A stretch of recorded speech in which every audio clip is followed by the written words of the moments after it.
I want to tell you a story. It's about GLP-1s, it's about Ozempic, that kind of stuff, but it's going to start at 11:14 at night. You're standing in your kitchen and the fridge door is open. And the light is doing that thing where it's like all your food looks like it's in an aquarium. You know what I mean? So you're not hungry. You ate dinner, right? You're not even really thinking about it. You just showed up in front of the fridge. You know exactly what I'm talking about. And you're just there and you reach in for the thing and you always happen to find something, or maybe you close it and you go to a cupboard. But either way, pull back the camera 6 feet now, right? Now you can see yourself from across the room. You're standing there, it's half dark, pajama pants on, and you're just kind of like mucking stuff out of a bag that you didn't plan to open. You're 47, you're 32, you're 22, you're 88, whatever. Doesn't matter. It's the same script for the same people, and we're all have the same look on our face. We're just mucking food, just unsure. Probably thinking about the chronic stress we have. There are 43 million people doing this exact same thing in North America right now. All of them are slightly ashamed, slightly unaware. All of them are slightly tired, and they have the same private moment in their slightly different kitchens. Pull back further. Inside your old skull, right in the melon, a hormone called ghrelin from your gut is screaming. It has been screaming since about 8 p.m. from your sleep debt that started catching up with you. 5 hours of sleep elevates ghrelin, the thing that makes you hungry, and suppresses leptin, the thing that makes you full. Your hunger signal has been turned up and your fullness signal has been turned down, and you didn't decide either of those things, besides maybe not going to bed, and your nervous system and your hormones are against you without consulting you. There's also cortisol involved, because I know someone's going to say that. Yes, chronic stress, cortisol, asking for fast carbs, salty fats, which is conveniently what you have pulled out of the fridge, right? So you're just mucking that in the dark. Let's pull back further. That bag that's in your hand was designed by a team of food scientists with a marketing budget of basically a small country's GDP, specifically to override your fullness cues, right? When your body's like, I had enough, it's like, the hell you did. The crunch was engineered. The salt, fat, sugar ratio was tested with focus groups. The shape of the chip in your mouth bypassed the satiety. You're eating because somebody in 2007 figured out in a lab which exactly neurotransmitter it should be aimed at, right? So we're going to pull back further now. The grocery store you bought that bag from was engineered by behavioral scientists. The end caps, the shelf height, the bakery smell, which is in some stores, which is crazy, artificially piped in, because the actual bakery doesn't run all day enough to produce the smell at volume that the marketing team requires. That's nuts. They should probably get it from Subway, because you stink all the time. But the store is not the place you get food. The store is a machine for moving units of food, and you walked through it like prey in the savannah, right? So we're gonna pull back further. Your phone is in your pocket right now. Not really, you're watching this, but when it is, it's a learning machine, and it's running models on your entire life. Its purpose is to figure out when you're gonna break. Right? Like DoorDash knows when you're weak in the evenings. You know, the algorithm knows when you broke up with someone. The supermarket loyalty card knows you're pregnant before your sister does. You are being marketed to by systems that understand your impulses better than a therapist ever will. You are not in a fair fight. We are never in a fair fight in this. We are consumers. That is our job.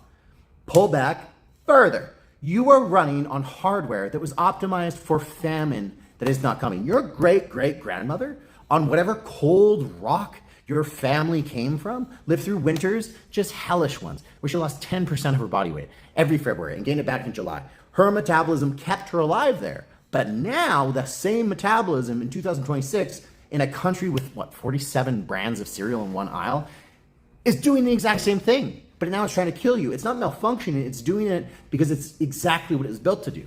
The environment has changed. The hardware did not. We're gonna pull back further now. This is happening to about 1 billion people right now. Roughly 1 in 8 humans on Earth is currently obese. In the United States, about 40% of adults.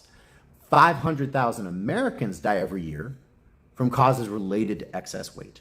And about 1 in 6 American deaths, that's a lot. And it's more than smoking. So we have, without anybody quite meaning to, built a global environment that is killing our species faster than tobacco ever did.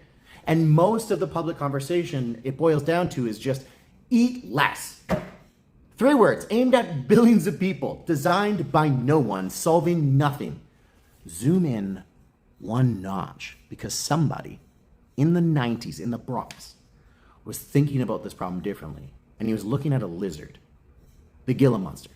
It's slow, fat, orange and black. It lives in the Saran desert. It eats about 3 or 4 times a year. It goes months between meals. Its blood sugar stays perfectly stable the entire time. So that guy in the Bronx looked at the lizard, asked the obvious question, how the fuck does it do that? And the answer was the lizard's spit. So there's a hormone in your gut, and it already makes it. Your small intestine produces it every time you eat, and it tells your pancreas to release insulin. It tells your stomach to slow down. It tells your brain, enough, you're good. The hormone is beautiful. Researchers had been staring at it for about 10 years, trying to figure out how to use it as a drug. And the problem was, in humans, it lasts about 2 minutes. An enzyme in your blood chops it up. Almost in seconds, it was released. So it's useless as a medication. You'd have to inject every 2 minutes. Okay, so the lizard in the desert, with about 30 million years of evolution between it and your last decent night's sleep, had figured out how to make a version of this hormone that resists the chop-up enzyme, right? The thing that breaks it down too quickly within 2 minutes. So one tiny change to the molecule, and instead of lasting 2 minutes, it lasted hours. So the guy in the Bronx looked at the lizard, it looked at the hormone, and it looked at the difference. It said, we can build a drug out of this. And that's where Ozempic comes from, Wegovy, Mounjaro, all of it. Not invented from scratch, it's borrowed from the lizard, right? We, a reptile in the desert, solved the problem before we even knew we had one, right? And when somebody tells you that these drugs are unnatural, what they mean is they really just haven't read the discovery paper of it, right? The molecule is almost word for word the same hormone your body already makes. It's the GLP-1 your body makes. You produce that, but it's gone in 2 minutes for some. With one change borrowed from an animal that figured out fasting before mammals were even a thing. So pull back to the data. In adults with obesity, this class of drug cuts all-cause mortality by about half. 50%. In people with obesity and heart disease, that cuts major cardiovascular events by about 20%. At population scale, this might be the single most effective tool we've ever had pointed at obesity. It's also, like every drug, not free. So somewhere between a third and a half of the users get nausea, vomiting, constipation, rare, but real cases of pancreatitis, gallbladder issues, anesthesia complications. So a black box warning exists for thyroid tumors based on rat studies that hasn't translated cleanly into human studies, but it is there. Some people are hurt by this drug. This is true. And this is where the conversation falls apart every single time, because somebody knows somebody who got pancreatitis from Ozempic, and the entire moral universe collapses into that one person. I want to take a different example to make this point, because if I stay on this drug, you'll lose half of it to whoever, and whatever you already believe. So we're going to talk about vaccines, which is going to blow people's mind, but we're going to do it. Some people are hurt by vaccines. The old DTP shots caused real injury in a small number of children. The MMR has rare cases of seizures. The COVID shots caused myocarditis in young men, and numbers that were small but not zero. So these injuries are real, right? And I think this is the thing. Let's take a centralist approach. Let's honor what is true and not just throw it away because we're uncomfortable with it. The grief is real. The medical bills are real depending on where you live. The parent watching their kid have a seizure is not consoled by a pie chart or a statistic chart, right? Like, when somebody you love gets hurt by a thing, the natural human response is never again. Burn the company, ban the thing, make sure nobody ever goes through what we have gone through or they have had to go through. And that response is real. That's a reasonable human response at a level of one person. That response is absolutely correct.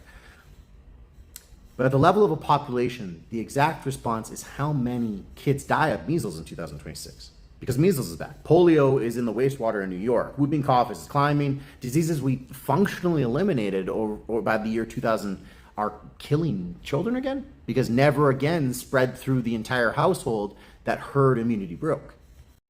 And you know what, I try to be as rational and reasonable as I can, but I will get emotional about these things too. But I do want to say that the parents who pulled back from vaccines were not stupid. They are not stupid. They are not evil. They were not evil.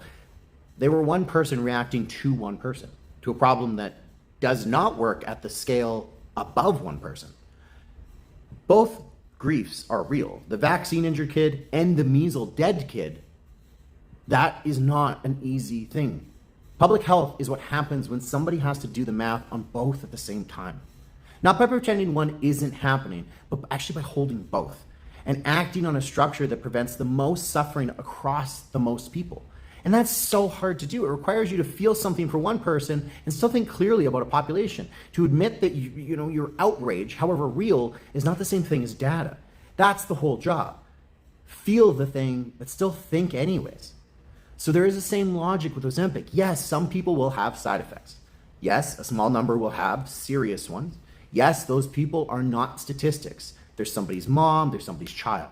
And 500,000 people a year are dying of obesity. The drug cuts that number significantly. Refusing to use a tool because somebody's cousin had pancreatitis at the same time as taking Ozempic is a scale error, right? It's because a stranger on TikTok told you to be afraid of something. You are allowed to hold both. You have to hold both. So let's pull back one more time, because I want to be honest about what this drug is and is not, right? The drug works on biology. It amplifies a signal in your body that's failing to send, right? That's all it does. It doesn't fix your psychology, the relationship with food that started when you were 8, the coping strategy your nervous system learned in your second year of college, the way your mother, stocked the snack cupboard. All that shit it doesn't fix, right? It does not fix the social, the kitchen, the grocery store, the algorithm, the marketing budget, the friends who order another round. So if you take the drug and you change nothing else, you'll get small for a while. And the day you come off it, if you come off it, you're the same person, the same kitchen, the same 11-14, the same fridge open, aquarium light on your face. Guys, it's not a failure of the drug, right? That's a failure of pretending the drug was the whole answer. Right? Like the drug buys you bandwidth, freedom of a little bit less food noise, right? The bandwidth you use to make the slow, boring, durable life work of changing the room, changing the fridge, sleep more, manage stress like it's your job, change what's in your pantry and how the route home. So you skip over fast food restaurants and drive-thrus, change the people you eat with, change the cues, change the conversation within your head, the negative self-talk, right? The stress that you reiterate. 5 to 1% harder than yesterday. Compound that for a year and you have a different person. Compound 1% for 5 years, and you have a different life. That's the work, and that's the part nobody wants to sell because it requires buy-in, and it's not that interesting, and there's no 90-second hook for it. So, also, you could be skinny and metabolically wrecked, right? Just completely messed up. I should say this because it often gets missed. Skinny people can have insulin resistance, fatty livers, hypertension, a mortality risk higher than healthier people who are heavier. Looking lean doesn't mean healthy. Some of the unhealthiest people I've ever met had abs, right? They just got to walk around being a piece of shit and unhealthy while pointing at people who are overweight and shaming them.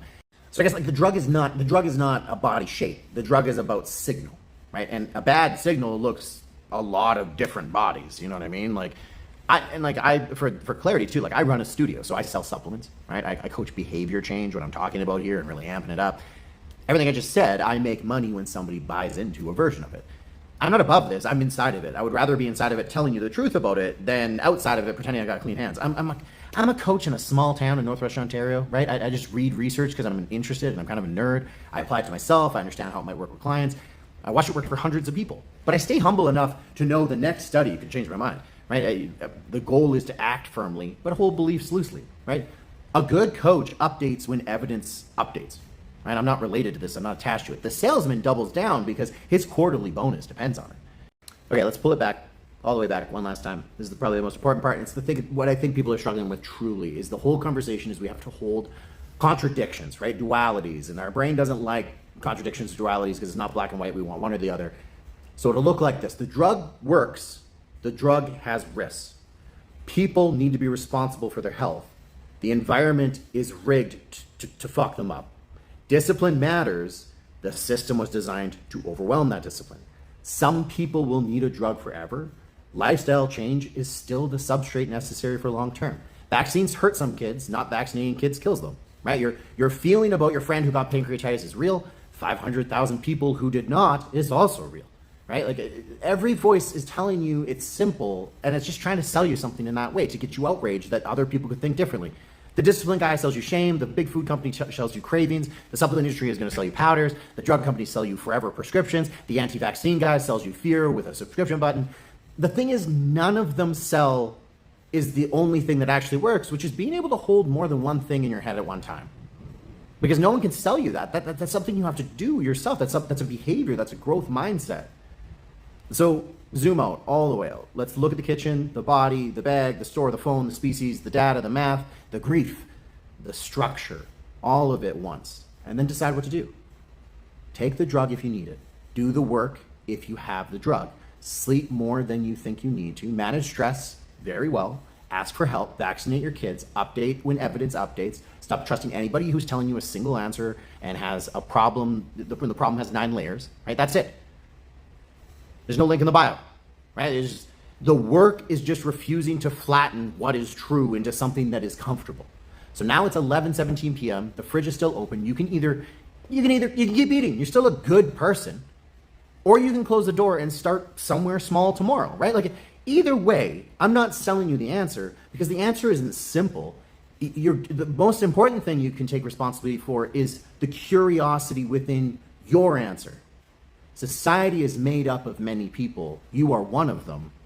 It's up to you to figure out what you need from society, what society is taking from you, expecting from you, and what it's leading you down in paths.